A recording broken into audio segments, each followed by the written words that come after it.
Oh. Oh my god, what is this? Đâu ra hình này á?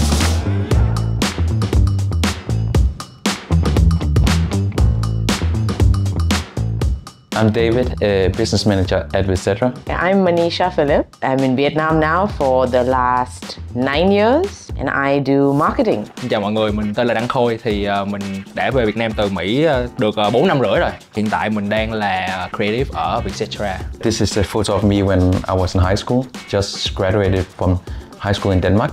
I can say that at this time I have no idea what I want to do in the future.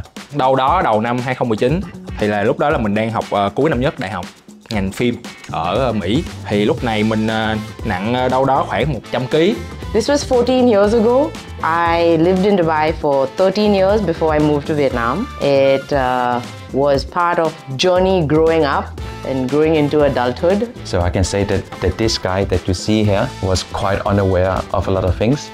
I think what I've learned is that, especially in Vietnam, that there's a lot of opportunities, but also a lot of good talents, a lot of good people around. For me, Vietnam was one bringing me back to a place that is like home. Một năm sau khi tấm hình được chụp là khoảng đầu năm 2020 thì dịch Covid xuất hiện. Cho nên là mình quyết định là mình về Việt Nam, mình take a leave of absence, mình bảo lưu kết quả. Mình đợi là hết dịch mình sẽ quay lại. Nhưng mà dịch lâu quá không hết. Mình quyết định là thôi mình sẽ không quay lại Mỹ nữa. Mình sẽ chuyển credit của mình qua một cái trường đại học khác ở Việt Nam để mình học tiếp cái ngành của mình. Và từ đó là mình ở Việt Nam luôn.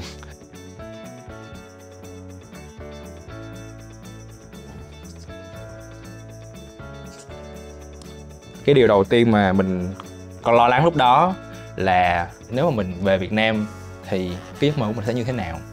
Là mình chấp nhận mình bỏ nó hay sao? Mình để cho nó tan vỡ hay như thế nào đó? Thì sau khi mình về đây 4 năm rưỡi rồi thì mình cảm thấy giấc mơ của mình nó vẫn được tiếp tục theo một cách nào đó khác. Và mình mới nhận ra rằng là cái giấc mơ của mình nó không có quan trọng là nó diễn ra ở đâu, mà là mình có được làm những gì mình muốn hay không. Và đó là những thứ mà mình nghĩ là chỉ có mà gọi là sống ở Việt Nam thì nó mới xảy ra, kiểu như là sống ở Mỹ thì mình nghĩ là nó sẽ không thể xảy ra. Thì rất may là mình đã về lúc đó. Cái điều thứ hai là am I gonna be a disappointment? Mình có trở thành một cái nỗi thất vọng, cái gánh nặng của ba mẹ mình hay không? Thì tại vì lúc đó là ba mẹ mình đã tốn rất là nhiều tiền để cho mình đi du học bên Mỹ. Cái câu đầu tiên mà mẹ mình nói với mình là thực ra là mẹ muốn con ở Việt Nam hơn là ở bển. Và mẹ nói là mẹ chưa bao giờ muốn để cho con đi nước ngoài hết. Và mình cảm thấy rất là nhẹ lòng vì cái câu chuyện đó.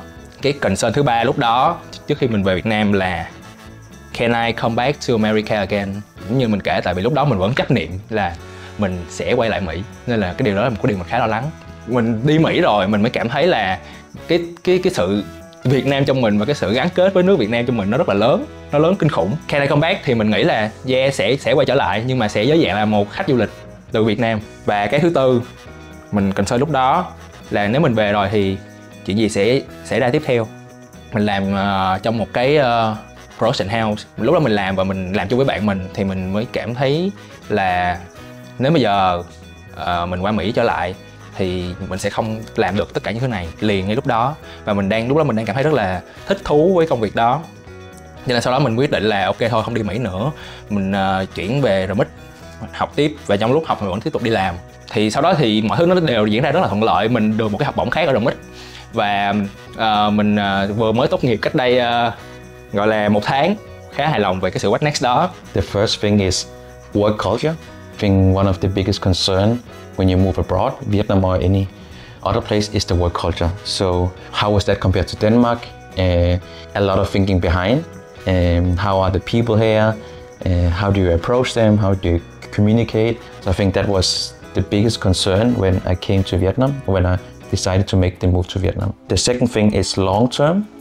So a lot of concern about, okay, would this be a long-term opportunity? Would I actually move to Vietnam permanently? Consideration, a lot of things that are unknown, but I also realized it's okay that it's unknown, and that's actually how you grow the best. The third thing, as you see here, is language. I spoke a bit basic Vietnamese mixed with Danish when I grew up in Denmark.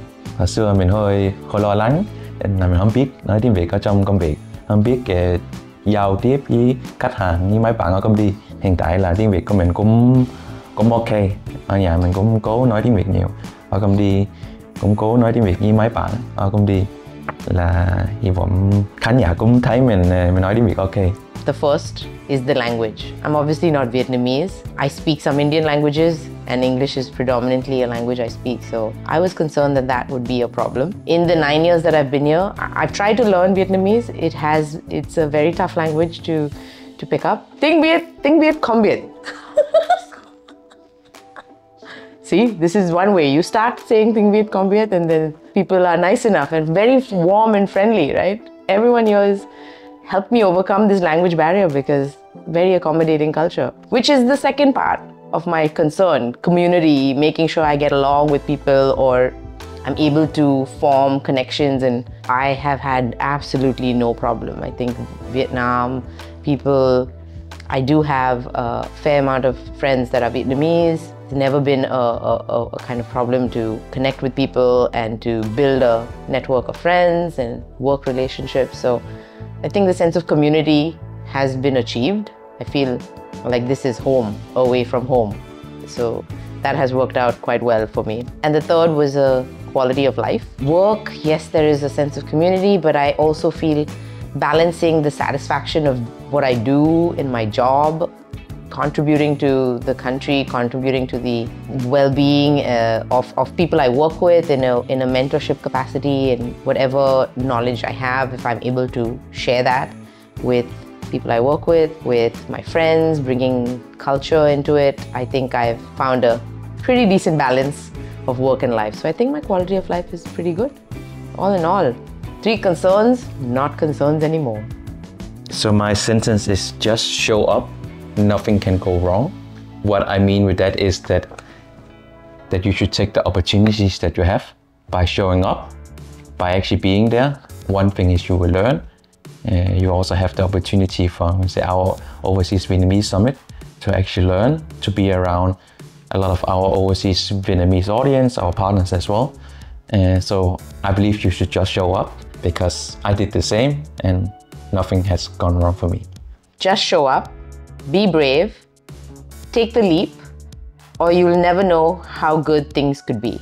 Without really being here or having shown up, I would have always had a misconception. I would have continued to have been afraid of something new. Be yourself, but take that leap and just show up. Because if I didn't show up, I wouldn't be calling Vietnam a second home. Just show up, you belong where you belong, thì nghĩa là cứ đến đi, cứ tới đi, thì bạn thuộc về nơi bạn thuộc về. As I said, we have built up a very good program. It's a very rare platform that we don't see anywhere else. I'm excited that we have teamed up with Overseas Vietnamese Group and also our team, so we can develop this program for you to come home, learn about Vietnam, see the opportunities and to join us long term. Mua vé tham gia OV Summit 2025 nha, link ở dưới bio. Danke!